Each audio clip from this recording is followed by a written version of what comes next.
Nous avez regardé hier et vous avez vu ces images hallucinantes de l'opération Commando en Cisjordanie avec des soldats israéliens qui étaient déguisés en médecins et en patients dans un hôpital de Jénine pour abattre 3 Palestiniens du Hamas et du djihad islamique.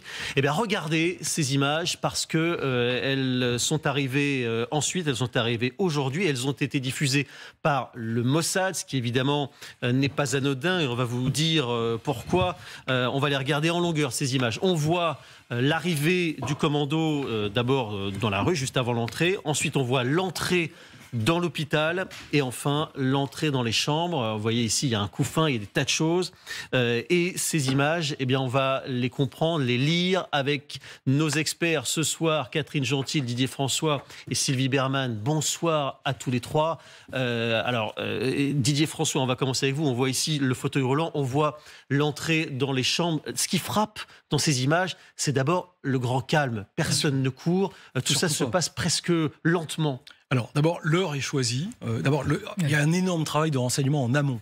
Parce que vous voyez parfaitement qu'ils savent où ils vont, par où ils arrivent, quels sont les accès. Ils vont directement sur une porte d'une chambre, on vient de le voir. Ça, c'est un énorme travail en amont, parce que ça demandait de driller, de s'entraîner sur ce qu'on appelle la manip, donc l'action en elle-même, où chacun sait quel rôle il va jouer.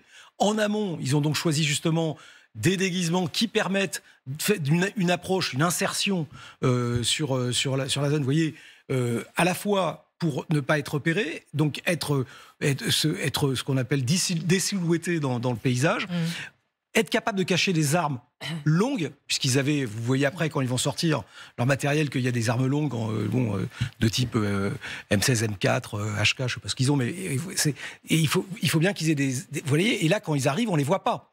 Les armes sont cachées, d'où ils sont obligés de porter des couffins pour mettre dedans des pistolets mitrailleurs, des vêtements assez longs pour pouvoir cacher à l'intérieur les armes longues. Après, ils ont les armes courtes. Et au dernier moment, voilà, le coup évidemment du fauteuil roulant.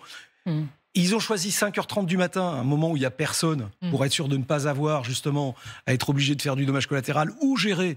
Et dès qu'ils arrivent dans la porte, vous voyez, immédiatement, le groupe d'assaut qui doit rentrer dans la porte, c'est les 4 premiers, rentrent dedans. Derrière, vous avez le deuxième groupe qui, lui, couvre l'ensemble des accès et permet d'avoir une sortie propre de l'ensemble du groupe d'assaut. Donc c'est extrêmement, extrêmement bien travaillé. Voilà, c'est un geste de... Alors, ils ont 2 unités. Alors, hier, je me suis trompé sur le nom de l'unité qui avait fait ça. En fait, visiblement, c'est ce que on a eu une déclaration du chef d'état-major de l'armée israélienne. C'est donc Yamam, l'unité qui a fait ça, qui est la force spéciale des gardes frontières. Et donc, c'est une opération dite Mustarabin, qui est donc déguisée en arabe, qui vient en arabe, ça s'appelle Mustarabin, qui c'était les juifs égyptiens. Le mot. Alors, c'est le Mossad qui a diffusé les images. Ça vous surprend? C'est surprenant? Non, pas vraiment, même si c'est pas nécessairement leur habitude. Mais d'abord, c'est le type d'opération dans lesquelles Israël, le Mossad en particulier, excelle. On leur a aussi reproché de faire beaucoup de victimes civiles à Gaza, et les Américains auraient conseillé plutôt des opérations ciblées. Donc c'est ce qui se passe ici. Et puis, effectivement, c'est en Cisjordanie où il y a beaucoup, en fait, non seulement de sympathisants du Hamas, mais des groupes terroristes également. Donc, à une période où ils sont très critiqués, y compris sur leur soi-disant échec, je pense qu'ils avaient le souci de montrer cela. Oui, c'est un peu, Catherine, pour redorer son blason, au fond, que le Mossad diffuse ces images et communique sur cette opération? Oui, c'est un peu une opération de réhabilitation, enfin au sens des services secrets, évidemment. Après, chacun pense ce qu'il veut d'une opération dans un hôpital avec en tuant des gens qui, un des 3 en tout cas, a été grièvement blessé. Donc voilà. Mais c'est vrai qu'il y a eu plusieurs opérations du Mossad ces dernières années qui s'étaient mal déroulées. Et justement, ils avaient été filmés. Il y avait eu Non, mais pour des opérations de cette nature, pour éliminer des chefs terroristes. Notamment à Amman, il y avait une tentative pour aller éliminer un des chefs islamistes et le commando avait été filmé, avait été arrêté. Enfin, c'était un naufrage complet.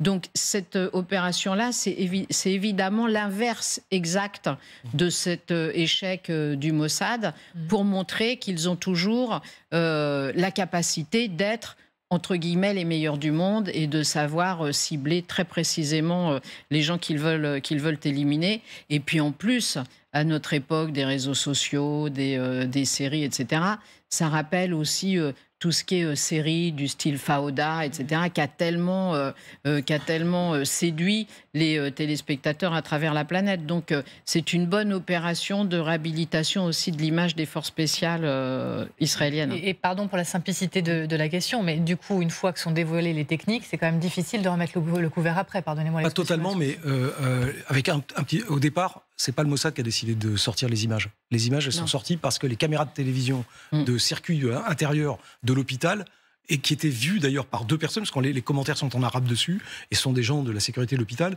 ont été sortis par l'hôpital. Oui, mais le Mossad les relaie sur ses propres comptes. Alors, oui, ils les relayent, mais c'est pas eux à l'origine qui ont sorti les modes d'action. C'est pas leurs images à eux. D'autant qu'en plus, c'est pas visiblement le Mossad qui fait l'opération. Et la deuxième chose, effectivement, si on avait voulu vraiment aller jusqu'au bout d'une logique, là pour le coup, si ça avait été totalement clandestin, la phase cyber aurait été une possibilité de fermer ou de prendre le contrôle des caméras de télévision. Donc en fait, c'est une décision finalement d'assumer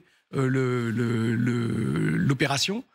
Et donc, une fois que c'est parti, effectivement, de dire, bah voilà, c'est fait, et surtout de communiquer sur le pourquoi. Parce qu'évidemment, comme vient de le rappeler Catherine, le fait que ce soit dans un hôpital sur quelqu'un de blessé peut poser des problèmes éthiques pour certains. Et donc, il faut quand même donner le cadre qui permettrait, et c'est bien ce qu'expliquent les Israéliens, c'est ce que disent les Israéliens, parce que le seul cadre juridique qui légalise ce type d'opération du point de vue du droit international, c'est le fait que ce qu'on appelle la règle de la ticking bomb. C'est-à-dire qu'en fait, ils étaient en train de préparer une opération et le coup de main a été fait pour empêcher un attentat qui était en préparation. Ce que dit Israël, c'est c'est la seule raison de légitime défense absolue pour arrêter une menace imminente et caractérisée. C'est la seule chose qui permet d'expliquer juridiquement pourquoi on fait une opération de liquidation, pour faire simple, dans un hôpital sur un blessé. Sinon, effectivement, d'un point de vue du droit, c'est quand même limite. Donc, il faut aussi expliquer pourquoi ils ont fait ça. Sur le plan des combats, un peu plus généralement, Sylvie Berman, Israël a des petits soucis en ce moment, des petits soucis de stock d'armes et de munitions, semble-t-il. C'est Les Échos, le journal, qui nous l'apprend. Il y a un début de manque d'armement. Il faut dire qu'ils en consomment tellement que les stocks, évidemment, fondent. 29 000 bombes larguées. Les Américains, au début, avaient mis en place un pont aérien pour alimenter en munitions les Israéliens, mais on sent que les Américains, maintenant, mettent un peu la pédale sur le frein. Oui, alors d'une part, il y a des débats au Congrès qui fait que même l'aide à Israël, sans parler évidemment de l'aide à l'Ukraine, pose problème. Et par ailleurs, les Américains s'interrogent sur le fait que beaucoup d'armes utilisées par les Israéliens aboutissent à faire des victimes civiles. Donc c'est problématique aussi pour eux, et c'est la raison pour laquelle ils mettent de la pédale douce, mais je ne pense pas en même temps qu'ils laisseront Israël perdre ce combat contre le Hamas. Oui, mais Catherine, les Américains font pression plus que jamais sur Netanyahou pour préparer l'après et peut-être aussi varier un peu la stratégie. Oui, d'ailleurs, il y a un émissaire de Joe Biden qui doit rencontrer un très proche de Benjamin Netanyahou pour discuter non seulement de la situation actuelle, mais également de la sortie de crise et de l'avenir. Donc on voit que les Américains, en effet, mettent vraiment la pression sur les Israéliens pour envisager l'avenir et arrêter ce qui se passe à Gaza. Il y a aussi Anthony Blinken, le secrétaire d'État, qui revient qui est dans la région pour de nouveau rencontrer les différents responsables.